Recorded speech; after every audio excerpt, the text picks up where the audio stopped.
സദൃശവാക്യങ്ങൾ 1. Israel രാജാവായി ദാവീദിൻ്റെ മകനായ ശലോമോൻ്റെ സദൃശവാക്യങ്ങൾ. ജ്ഞാനവും പ്രബോധനവും പ്രാപിപ്പാനും വിവേകവചനങ്ങളെ ഗ്രഹിപ്പാനും പരിജ്ഞാനം, നീതി, ന്യായം, നേർ എന്നിവയ്ക്കായി പ്രബോധനം ലഭിപ്പാനും അല്പബുദ്ധികൾക്ക് സൂക്ഷ്മബുദ്ധിയും ബാലന് പരിജ്ഞാനവും വകതിരിവും നൽകുവാനും ജ്ഞാനി കേട്ടിട്ട് വിദ്യാഭിവൃദ്ധി പ്രാപിപ്പാനും ബുദ്ധിമാൻ സതുപദേശം സമ്പാദിപ്പാനും സദൃശവാക്യങ്ങളും അലങ്കാരവചനങ്ങളും ജ്ഞാനികളുടെ മൊഴികളും കടങ്കഥകളും മനസ്സിലാകുവാനും അവ ഉതകുന്നു. യഹോവാഭക്തി ജ്ഞാനത്തിൻ്റെ ആരംഭമാകുന്നു.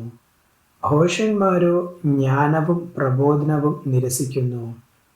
മകനെ, അപ്പൻ്റെ പ്രബോധനം കേൾക്ക, അമ്മയുടെ ഉപദേശം ഉപേക്ഷിക്കുകയും അരുത്. അവ നിന്റെ ശിരസിന് അലങ്കാരമാലയും നിന്റെ കഴുത്തിന് സരപ്പളിയും ആയിരിക്കും.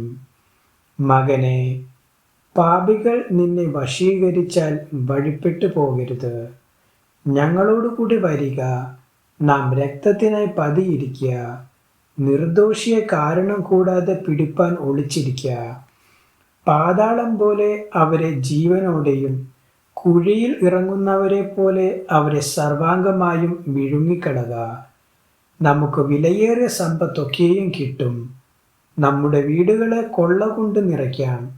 നിനക്ക് ഞങ്ങളോട് കൂടെ സമാംശം കിട്ടും. നമുക്ക് എല്ലാവർക്കും സഞ്ചി ഒന്നായിരിക്കും എന്നിങ്ങനെ അവർ പറഞ്ഞാൽ, മകനെ, നീ അവരുടെ വഴിക്ക് പോകരുത്.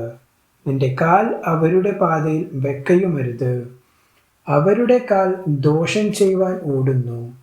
രക്തം ചൊരിയിപ്പാൻ അവർ ബദ്ധപ്പെടുന്നു. പക്ഷി കാണുക വല വിരിക്കുന്നത് വ്യർത്ഥമല്ലോ. അവർ സ്വന്തം രക്തത്തിനായി പതിയിരിക്കുന്നു. സ്വന്തം പ്രാണഹാനിക്കായി ഒളിച്ചിരിക്കുന്നു. ദുരാഗ്രഹികളായ ഏവരുടെയും വഴികൾ അങ്ങനെ തന്നെ. അത് അവരുടെ ജീവനെ എടുത്തു കളയുന്നു. ജ്ഞാനമായവൾ വീഥികളിൽ ഘോഷിക്കുന്നു. വിശാല സ്ഥലത്ത് സ്വരം കേൾപ്പിക്കുന്നു. അവൾ ആരവമുള്ള ഞെരുക്കങ്ങളുടെ തലക്കൽ നിന്ന് വിളിക്കുന്നു. നഗരദ്വാരങ്ങളിലും നഗരത്തിനകത്തും പ്രസ്താവിക്കുന്നത്, ബുദ്ധിഹീനരെ, നിങ്ങൾ ബുദ്ധിഹീനതയെ രസിക്കുകയും പരിഹാസികളെ, നിങ്ങൾ പരിഹാസത്തിൽ സന്തോഷിക്കുകയും ഭോഷന്മാരെ, നിങ്ങൾ പരിജ്ഞാനത്തെ വെറുക്കുകയും ചെയ്യുന്നത് എത്രത്തോളം? എൻ്റെ ശാസനയ്ക്ക് തിരിഞ്ഞുകൊള്ളുവിൻ. ഞാൻ എൻ്റെ മനസ്സ് നിങ്ങൾക്ക് പൊഴിച്ചു തരും. എൻ്റെ വചനങ്ങൾ നിങ്ങളെ അറിയിക്കും.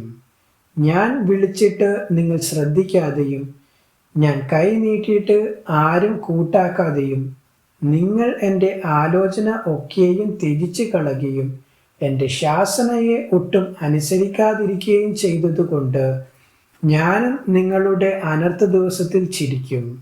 നിങ്ങൾ ഭയപ്പെടുന്നത് നിങ്ങൾക്ക് ഭവിക്കുമ്പോൾ പരിഹസിക്കും. നിങ്ങൾ ഭയപ്പെടുന്നത് നിങ്ങൾക്ക് കൊടുങ്കാറ്റ് പോലെയും നിങ്ങളുടെ ആപത്ത് ചുഴലിക്കാറ്റ് പോലെയും വരുമ്പോൾ, കഷ്ടവും സങ്കടവും നിങ്ങൾക്ക് വരുമ്പോൾ തന്നെ. അപ്പോൾ അവർ എന്നെ വിളിക്കും, ഞാൻ ഉത്തരം പറയുകയില്ല. എന്നെ ജാഗ്രതയോടെ അന്വേഷിക്കും, കണ്ടെത്തുകയുമില്ല. അവർ പരിജ്ഞാനത്തെ വെറുത്തുവല്ലോ, യഹോവ ഭക്തിയെ തിരഞ്ഞെടുത്തതുമില്ല. അവർ എൻ്റെ ആലോചന അനുസരിക്കാതെ എൻ്റെ ശാസന ഒക്കെയും നിരസിച്ച് കളഞ്ഞതുകൊണ്ട് അവർ സ്വന്തം വഴിയുടെ ഫലം അനുഭവിക്കുകയും തങ്ങളുടെ ആലോചനകളാൽ തൃപ്തി പ്രാപിക്കുകയും ചെയ്യും. ബുദ്ധിഹീനരുടെ പിന്മാറ്റം അവരെ കൊല്ലും. ഭോഷന്മാരുടെ നിശ്ചിന്ത അവരെ നശിപ്പിക്കും. എൻ്റെ വാക്ക് കേൾക്കുന്നവനു നിർഭയം വസിക്കുകയും ദോഷഭയം കൂടാതെ സ്വൈരമായിരിക്കുകയും ചെയ്യും. ദൈവവചനം തുടർന്നും കേൾക്കുവാൻ ഈ വീഡിയോ ലൈക്ക് ചെയ്യുകയും ചാനൽ സബ്സ്ക്രൈബും ചെയ്യുക. ദൈവം നിങ്ങളെ അനുഗ്രഹിക്കുമാറാകട്ടെ.